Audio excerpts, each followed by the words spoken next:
Sejam todos bem-vindos ao canal Advogado Completo. Meu nome é Ravi Savaia e eu vou dar continuidade aqui ao assunto, ao tema que estávamos abordando, que eu estava abordando no último vídeo, que foi sobre crime hediondo, a lei de crimes hediondos, tá? Pessoal, eu estava falando que um dos efeitos com relação ao crime hediondo é que ele é inafiançável, não permite fiança, não permite anistia, que seria uma extinção da punibilidade, e não permite graça, que seria o perdão da pena. O crime ainda fica existindo, mas não existe é perdoada a pena. E isso são preceitos constitucionais, tá? Isso está na Constituição. Que crimes hediondos são inafiançáveis, não permite graça e não permite anistia, não permite graça. A graça seria um decreto do presidente, um perdão presidencial, tá? Eu falei sobre isso no último vídeo, só fazendo uma pequena revisão. E a terceira proibição é o indulto. O indulto é muito parecido com a graça, tá? Por isso, muitas vezes, o que diz que o indulto é o irmão coletivo da graça.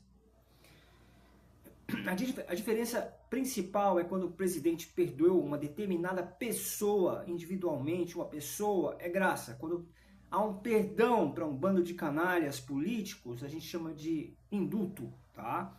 É um ato coletivo, é um perdão para um grupo. Então, o indulto também é um ato do presidente da República, isso é bom deixar claro, mas em vez de beneficiar uma pessoa específica, ele beneficia um grupo de condenados que preencha determinados requisitos, tá? Quais são esses requisitos do indulto? O condenado deve ter cumprido parte da pena, tá? Quando a gente fala parte da pena aqui, geralmente mais da metade da pena. O crime não pode envolver violência ou grave ameaça, isso é até requisito do ANPP também, mas aqui a gente está no indulto. O condenado deve apresentar bom comportamento carcerário. O que significa esse bom comportamento carcerário? Pessoal, o cara não pode ter falta grave na prisão, se acontece ele é indisciplinado, ele arruma confusão na prisão, ele não obedece às regras lá do cárcere, ele já não entra no indulto, tá? Normalmente não pode haver reincidência em crimes graves, tá? Geralmente quem tem reincidência em crimes graves não tem o indulto. Por isso, então, tem que lembrar desses 4 requisitos do indulto. O condenado deve ter cumprido parte da pena, mais da metade. O crime não pode envolver violência ou grave ameaça. O condenado deve apresentar bom comportamento carcerário. Normalmente não pode haver reincidência em crimes graves. Porém, quando se trata de crimes hediondos, não cabe indulto, tá? Aí você me pergunta, por que existe indulto no Brasil? Por que existem esses institutos, né? Não só o indulto. O indulto também possui uma função social e política, pessoal. É importante entender isso. O Brasil possui uma população carcerária gigantesca, tá? Se não me engano, é quase 1 milhão de presos. É uma das maiores do mundo, tá? Se não existisse mecanismos de progressão de regime, você sabe o que é progressão de regime, você está no regime fechado, você cumpre parte da pena, bom comportamento, etc. Passa para o regime semiaberto, depois você passa para o regime aberto, sabe? Tá?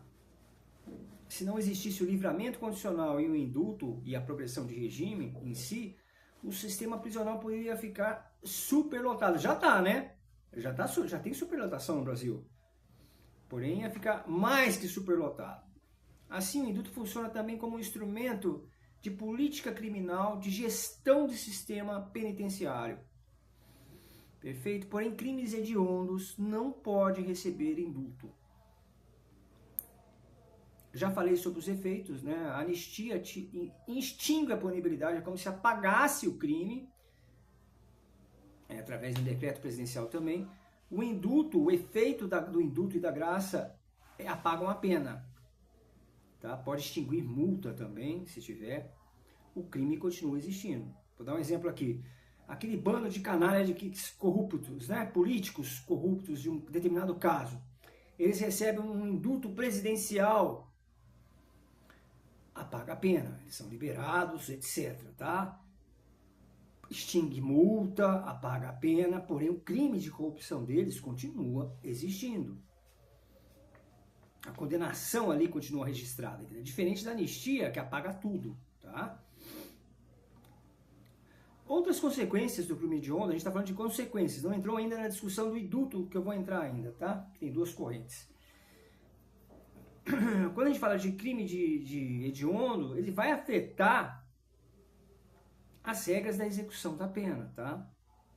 Progressão de regime mais rigorosos, tá? Porque são crimes que têm já um tratamento mais rigoroso pela própria Constituição Federal, né?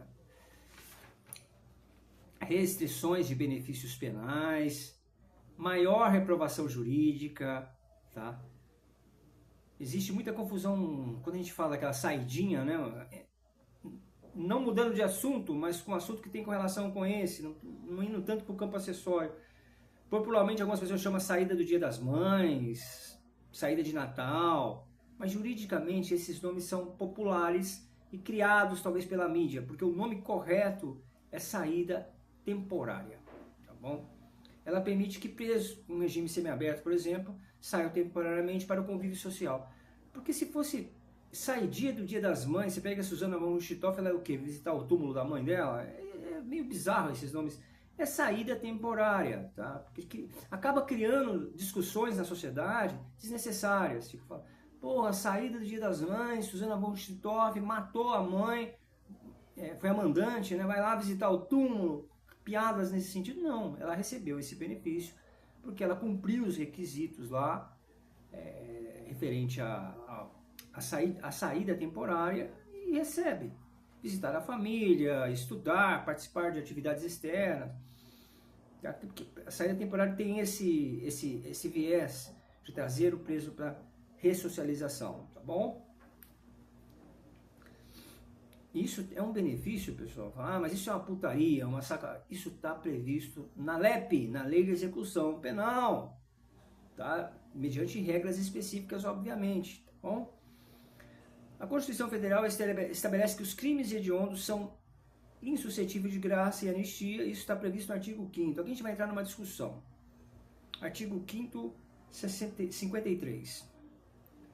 O texto constitucional ipsis literis fala o seguinte: a prática de tortura, o tráfico ilícito de entorpecente, o terrorismo e os crimes definidos como hediondos são inafiançáveis e insuscetíveis de graça e anistia.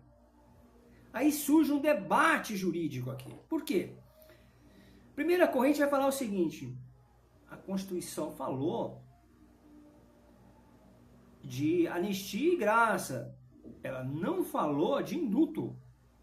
Se a Constituição não proibiu o indulto, por que o legislador poderia fazer uma interpretação extensiva e colocar o indulto nessa parada?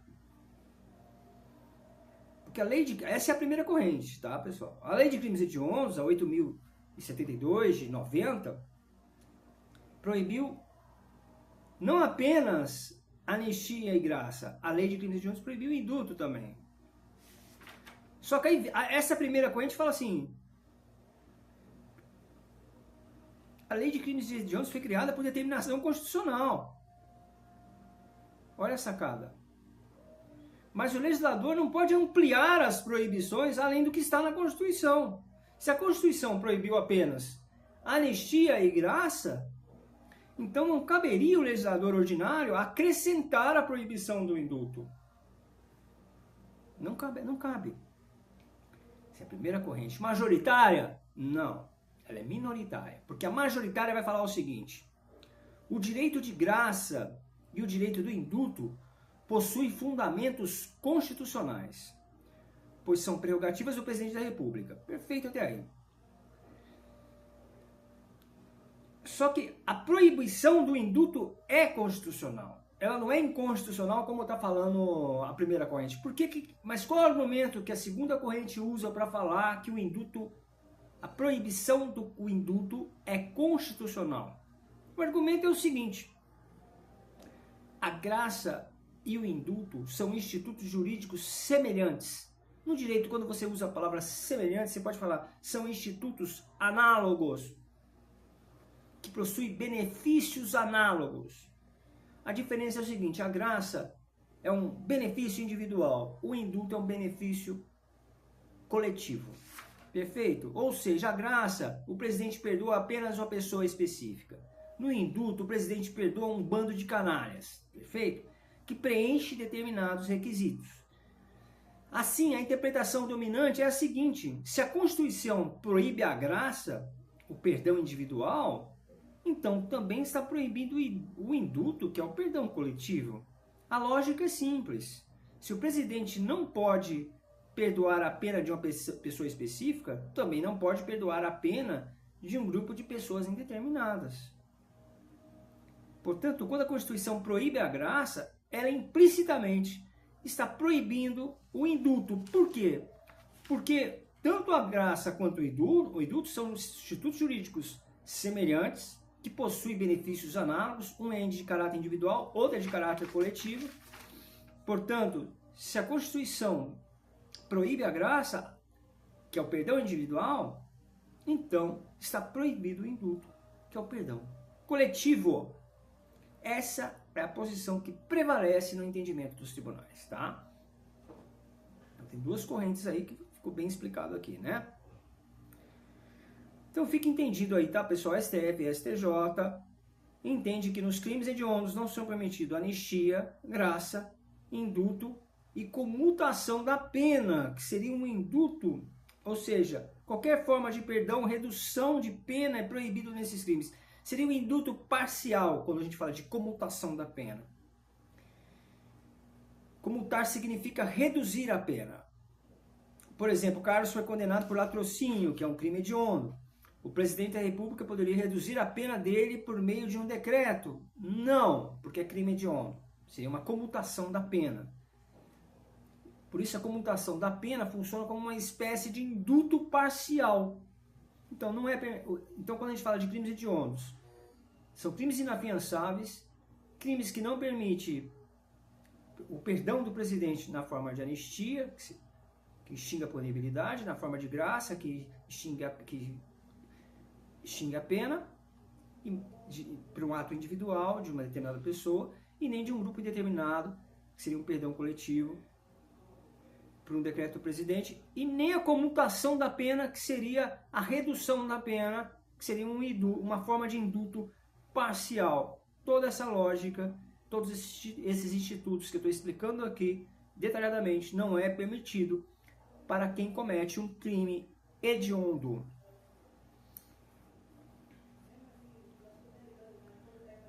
Portanto, o que é importante vocês lembrarem aqui, fechando aqui o vídeo, é que existem duas correntes sobre o indulto, fechando o assunto, desculpa, nos crimes hediondos. Quais são as duas correntes? A primeira vai defender que o indulto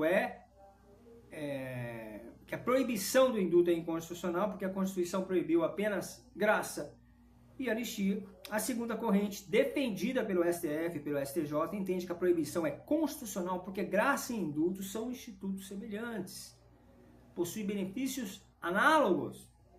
Assim, ao proibir a graça, que é um ato individual para uma determinada pessoa, a Constituição também proibiu o indulto coletivo, tá?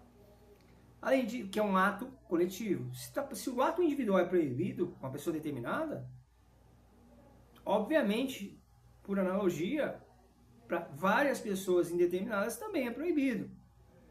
Essa é a corrente majoritária, tá? E além disso, fechando o raciocínio aqui dessa parte, a comutação da pena não é permitida em crimes hediondos, que seria a redução da pena, que seria uma forma de indulto parcial. Tá? Questão da fiança, pessoal, que é uma consequência importante do crime hediondo, porque ele é inafiançável. Isso ocorre por determinação direta da Constituição Federal, que estabelece que crimes hediondos são inafiançáveis. Mas o que é fiança? Se tiver uma prova oral lá, o professor pergunta para você o que é fiança. Fiança é a modalidade de medida cautelar. Ou seja, uma garantia prestada pelo acusado para que ele possa responder o processo em liberdade. Modalidade cautelar, uma garantia prestada ao acusado para que ele possa responder o processo em liberdade. A fiança funciona como uma garantia real do juízo. Garantia real significa que existe algo concreto dado como garantia, normalmente de dinheiro. A maioria das vezes fiança é paga em dinheiro, hoje tem Pix, tá? Dinheiro, joias, veículos, outros bens ou valor patrimonial, que tenha valor patrimonial. Não se aceita, por exemplo, um objeto que tem valor sentimental. Tá? Qual que é a finalidade da fiança? Fiança funciona como uma espécie de calção. O que é calção? Lembra quando você vai alugar uma casa, que você tem que, né, pagar 3 aluguéis ali, para dar um calção, uma garantia que o acusado irá cumprir as determinações do processo. Quando você paga um calção de uma casa, é uma garantia que você vai pagar os aluguéis. Aqui é uma garantia que o acusado tem que ele vai cumprir o que o processo manda, as determinações. Se a pessoa cumprir todas as obrigações impostas pelo juiz, o valor da fiança é devolvido ao final do processo, devidamente corrigido. Caso a pessoa seja condenada, esse valor pode ser utilizado para pagar custas processuais, ali entra dativo e etc., custas do processo, né? Multas, indenizações, se for ex-delito, paga a indenização para outra parte, aí faz uma matemática ali e devolve o que sobrou, se for condenado. Hoje em dia, inclusive, a fiança pode ser paga por meios eletrônicos, como Pix, transferência bancária e etc. Um detalhe curioso é que, em alguns casos, o depósito judicial precisa respeitar exatamente o valor fixado. Por exemplo, se a multa for lá 1.472, o cara não pode pagar 1.480, tem que ser exatamente ali o valor, não admite valores quebrados, tá? Crimes hediondos, volto a repetir, são inafiançáveis, tá? Isso ocorre porque a Constituição Federal determinou que esses tipos de crimes são inafiançáveis. Portanto, nesse caso, não é possível pagar fiança para responder em liberdade. Na redação original da Lei de Crimes Hediondos, o legislador havia proibido 2 coisas, fiança e livramento condicional. Isso aqui é importante. Ou seja, a lei dizia, não pode haver fiança e nem livramento condicional para crimes hediondos. Porém, surge um problema jurídico aqui. A Constituição Federal proibiu expressamente a fiança, mas não proibiu o livramento condicional. Não houve essa proibição, só houve a proibição da fiança.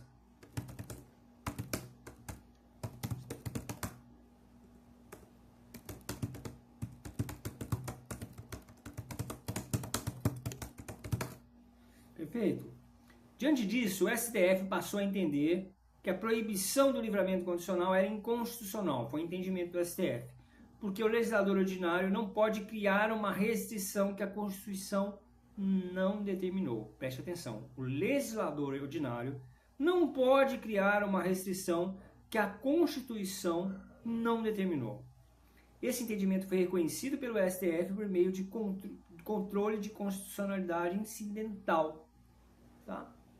O que é o livramento condicional, pessoal? O benefício previsto na LEP, na Lei de Execução Penal, que permite o condenado cumprir o restante da pena em liberdade, desde que preenche certos requisitos legais e siga condições impostas pelo juiz. Já tenha cumprido parte da pena, tenha bom comportamento. Eu já falei sobre esses requisitos, mas vale a pena repetir. Que não seja considerada, a pessoa não seja considerada perigosa naquele momento, né?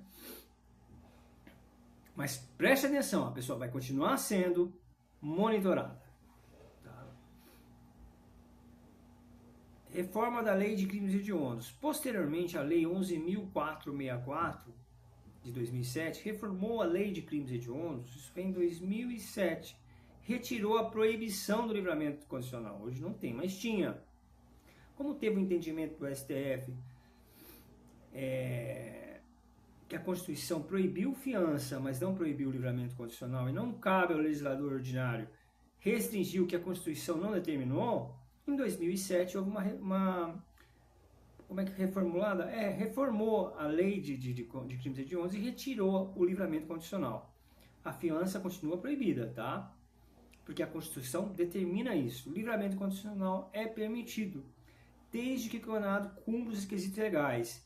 Mas quando isso entrou, em 2007, a lei foi a Lei 11.464, tá? Que reformou isso. Outras medidas cautelares. Embora a fiança seja proibida, isso não significa que o acusado necessariamente ficará preso. Preste atenção. Outras medidas cautelares podem ser aplicadas, que não seja fiança. Monitoramento eletrônico, comparecimento periódico em juízo, proibição de contato com determinadas pessoas, recolhimento domiciliar. Ah, mas o cara praticou um crime hediondo. Calma. Lembra do princípio da individualização da pena. O juiz vai analisar caso a caso. Esse princípio de individualização da pena não é só o juiz. É desde lá, tá? Toda a fase pré-processual, a fase processual. Esse princípio da individualização da pena norteia todo o direito, tá? Porque você vai analisar a circunstância, a personalidade do agente, tudo ali, né? Mas o juiz é que vai, na hora de fazer a dosometria da pena, ele vai ter uma discussão sobre isso, né? Porque não é irrestrito e ilimitado essa análise do juiz. Ele tem que seguir certos parâmetros que tem no Código Penal para fazer a dosometria. Mas existe vários entendimentos já do STF que tem que sim obedecer o princípio da individualização da pena, que significa analisar caso a caso. Assim, é possível que uma pessoa acusada de um crime hediondo responda ao processo em liberdade provisória, desde que o juiz imponha outras medidas cautelares diferentes da fiança, tais quais eu falei e vou repetir para fixar na mente de vocês. Monitoramento eletrônico, comparecimento periódico em juízo, proibição de contato com determinadas pessoas, recolhimento domiciliar, etc. Um exemplo comum é a liberdade provisória com o uso de tornozeleira eletrônica. Esses políticos aí, canalhas, a maioria já tem tornozeleira azul, verde, amarela. Eles são tão feras da puta que até mostram, ó, eu comprei a minha dourada, sabe os negócios assim? Daqui a pouco vai ter isso, pessoal. Um tipo de sátira, né? Mas a vaidade humana chega às esferas, né? As esferas cósmicas. Portanto, pessoal, o crime hediondo, para vocês entenderem aqui de fato, existe consequências. Uma prova oral, você pergunta, quais as consequências jurídicas dos crimes hediondos? O que você vai responder? Não pode haver anistia, não pode haver graça, não pode haver indulto, não pode haver comutação da pena, não pode haver fiança, em que pese não signifique que o juiz não possa conceder liberdade provisória com determinadas medidas cautelares. Portanto, liberdade provisória pode existir sem fiança. Medidas cautelares alternativas podem ser aplicadas. Livramento condicional pode ocorrer desde que cumpridos os requisitos legais, já tenha cumprido parte da pena, não tenha bons antecedentes, não seja considerado pessoa perigosa naquele momento. Agora vem uma discussão que eu acho bem interessante aqui dos crimes hediondos. Isso aqui é bem interessante mesmo. Quando lá em 40, quando surgiu a lei de crimes hediondos, era regime totalmente fechado. Era essa a redação, né? Integralmente fechado. O cara condenado por crime hediondo tinha uma previsão em 41, né? Regime integralmente fechado para crimes hediondos. Então, o regime, na redação original, quando a lei dizia expressamente que fosse condenado por regime, por crime hediondo, teria que cumprir a pena totalmente no fechado, não havia possibilidade nenhuma de progressão. Isso aí em 41, tá? Obviamente, 2 pontos aqui, pessoal. A Constituição não determinou isso, tá? Em nenhum momento a Constituição Federal afirmou que o regime deveria ser integralmente fechado. Em nenhum momento. Ela determinou um tratamento mais rigoroso aos crimes hediondos, mas não autorizou a supressão da individualização da pena. Aqui entra uma premissa fundamental. Tudo que envolve direito penal deve ser analisado sob a perspectiva dos direitos fundamentais sob a luz da Carta Magna. O legislador pode até restringir direitos, mas não pode aniquilar garantias constitucionais. Aqui fala também, desse regime integralmente fechado ali de 41, havia uma violação do princípio da individualização da pena, né? Aí, pessoal, em seguida veio um HC 111.840, Espírito Santo, um dos julgados mais emblemáticos sobre o tema. A Constituição assegura o princípio da individualização da pena, ele bateu nessa tecla. A pena deve ser adequada à personalidade da agente, à conduta, às circunstâncias, é o artigo 59 do Código Penal. Esse princípio não se limita à fixação da pena, mas também abrange o cumprimento da pena. Fixação da pena é dosometria, mas abrange o cumprimento da pena, inclusive o regime inicial. Ou seja, não é possível dar o mesmo tratamento a todos os condenados, senão o princípio da individualização da pena não serve para nada. Quando se fala de crime hediondo, né? E aí declara a inconstitucionalidade esse HC 111.840 desse integralmente fechado. A STF declarou essa inconstitucionalidade, essa exigência do regime integralmente fechado de forma incidental. Quando se fala declaração incidental, estamos falando do controle difuso, não é o concentrado. O efeito dele pode ser concentrado, mas é controle difuso. Lembra do caso concreto? O controle difuso tem características. É uma ADI ou pode ser uma declaração de constitucionalidade, mas difuso não. As ADIs, ADO, ADPF é controle concentrado. O difuso é de forma incidental que se declara entre partes num caso concreto. Esse HC teve bastante importância porque ele declarou inconstitucionalidade de forma incidental no ponto que falava crimes hediondos cumpre a pena no regime integralmente fechado.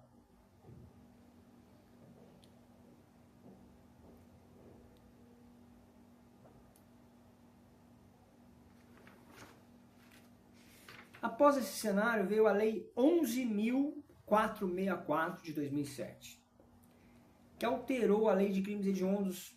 Ela retirou, já havia tido essa discussão no HC 111.840, é isso, né?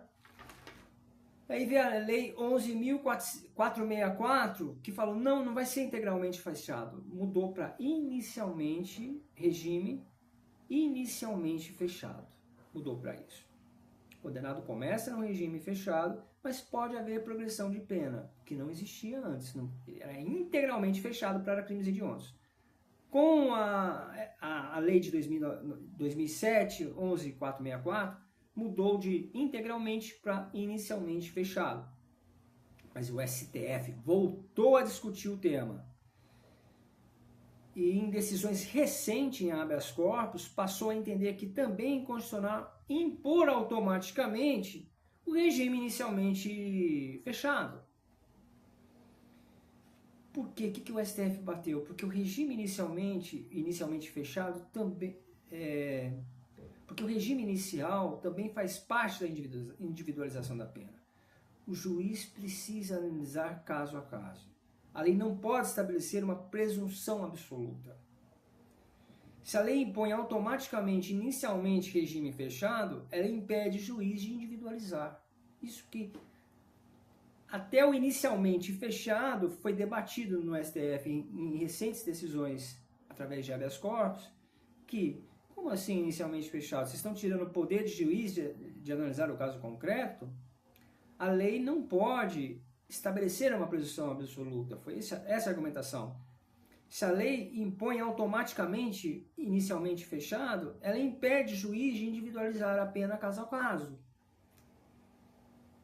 Aí houve uma crítica doutrinária nesse respeito, do professor Nutt. O que o Nutt fala? professor não concorda com esse entendimento. Por quê? Porque aqui o próprio Código Penal já limita a atuação do juiz. Ao estabelecer critérios como quantidade de pena, circunstâncias judiciais, reincidência. Logo, o legislador pode sim estabelecer limites. A crítica é que o STF estaria indo longe demais, seria um ativismo judicial, né? Esvaziando a função legislativa, impedir a fixação de parâmetros mínimos. NUT alerta que esse raciocínio, se for levado ao extremo, o legislador não poderia mais fixar critérios objetivos, o que geraria uma insegurança jurídica. Perfeito, pessoal. Você viu que bonita essa... Direito tem uma dialética poética, né? Progressão de regime. Na redação original, vamos revisar, tá? Era integralmente fechado. Redação original da onde? Quando o código foi feito, 41. Com alteração, passou a existir progressão. Passou para inicialmente fechado, já tinha acontecido um HC, que era o 111.840, mas foi com a lei 13.964 que mudou para inicialmente fechado. Mesmo assim, houve discussões falando que mesmo você colocando uma presunção absoluta de inicialmente fechado, tira o poder do juiz de analisar caso a caso a individualização da pena, que é o princípio norteador aí da pena. Porém, NUT explica que tem que haver limitações, sim, porque senão há um esvaziamento da função legislativa, impede a fixação de parâmetros mínimos, e que o legislador não poderia mais, se ficar batendo muito no que o legislador faz, o legislador vai banalizar tudo que ele faz, e ele não vai poder mais fixar critérios objetivos. E aí, pessoal, com o pacote anticrime 2019 é outro marco, né? Houve uma mudança, as regras foram transferidas, as regras de fixação de pena, isso é, as regras foram transferidas para o artigo 112 da LEP. Regras atuais de progressão foi para o artigo 112 da LEP. Veio a lei 15.000, agora, 358 de 26 e fez algumas mudanças que eu vou entrar daqui a pouco, porque essa lei é muito recente, acho que não tem nem 2 semanas. Direito é foda, aí você compra o livro e depois tem que jogar fora. Então, didaticamente, como é que funciona? É uma fórmula, a progressão da pena para crimes hediondos. Se o cara for primário em crime hediondo, ele tem que cumprir 70% da pena para progredir de regime. Se ele for reincidente específico em crime hediondo, 70% da pena também. Se o crime hediondo com resultado morte primário, um latrocínio, 75% da pena ele tem que cumprir para poder progredir de regime. Se ele for um cabeção lá, um líder da facção, da organização criminosa, voltadas a crimes hediondos, 75%. Reincidente de crime hediondo, com resultado morte, ele cometeu um latrocínio, foi preso, cumpriu, voltou para a rua, cometeu outro latrocínio, ele é reincidente de crime hediondo com resultado morte. Ele tem que cumprir 85% da pena para poder progredir de regime. Esse recrudescimento, ficou mais dura, né, a progressão de regime, veio com o advento da lei 15.358 de 26. 2026 é o ano que a gente está. Tem 2 semanas, 3 semanas dessa lei.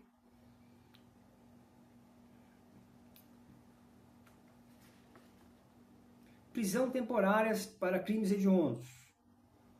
Já falei sobre isso? 30 dias prorrogáveis por mais 30 dias. Para crimes comuns, 5 dias prorrogáveis por mais 5 dias.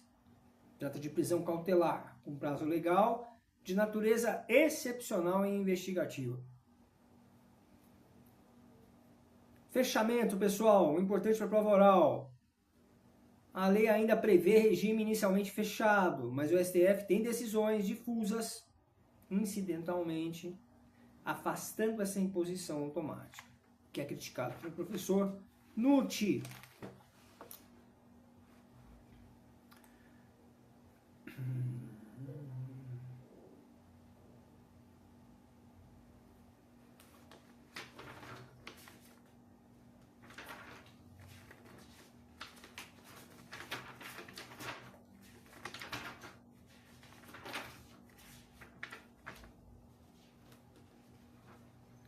Vamos lá.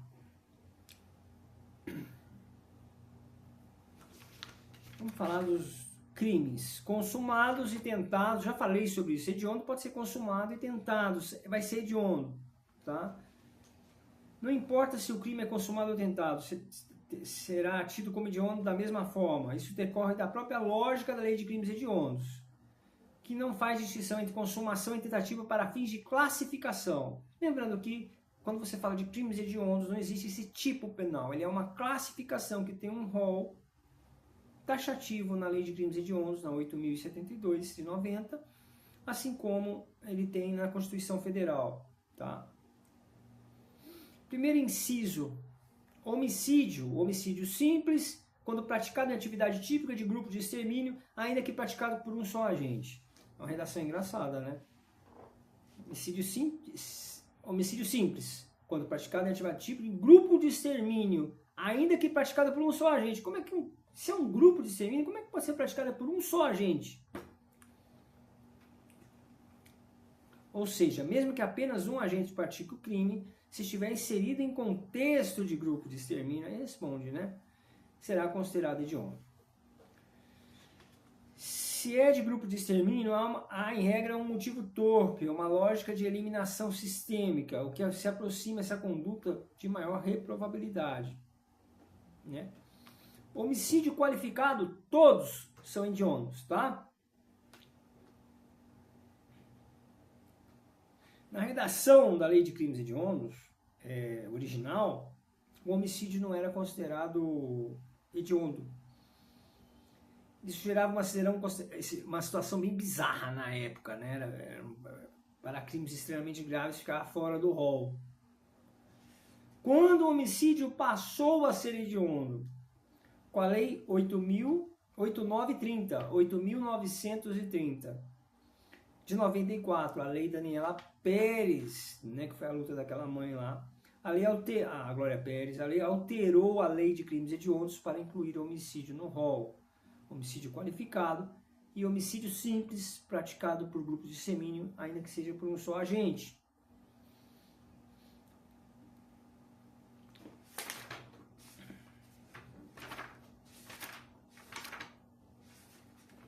O homicídio será também hediondo, pessoal, em hipóteses específicas previstas em lei. Inicialmente, cumpre esclarecer que a lesão corporal gravíssima e a lesão corporal seguida de morte estão incluídas no rol de crimes hediondos, tá?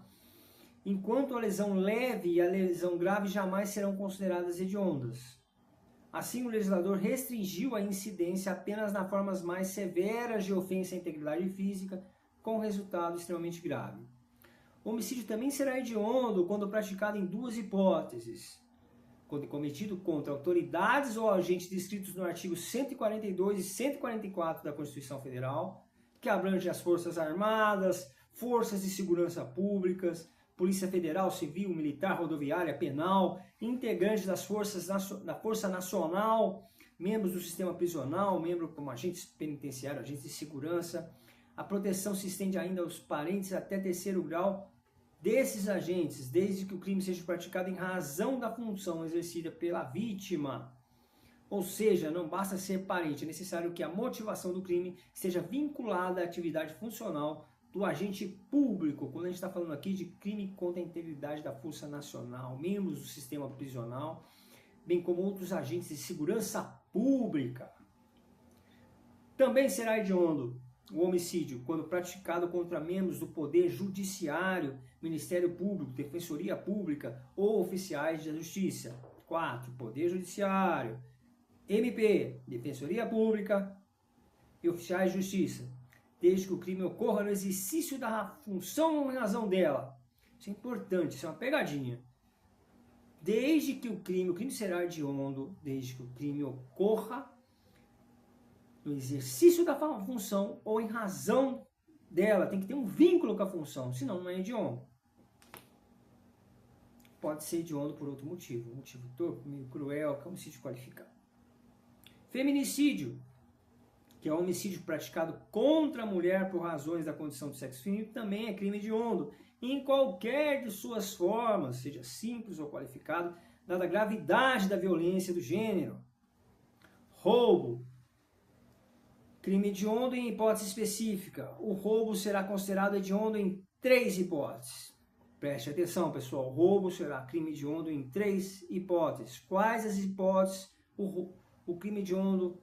Quais as hipóteses o roubo será considerado crime hediondo? Roubo circunstanciado com restrição da liberdade da vítima é a primeira. Roubo circunstanciado com restrição da liberdade da vítima. Trata-se da situação em que o agente mantém a vítima sob o seu poder para garantir o sucesso do crime.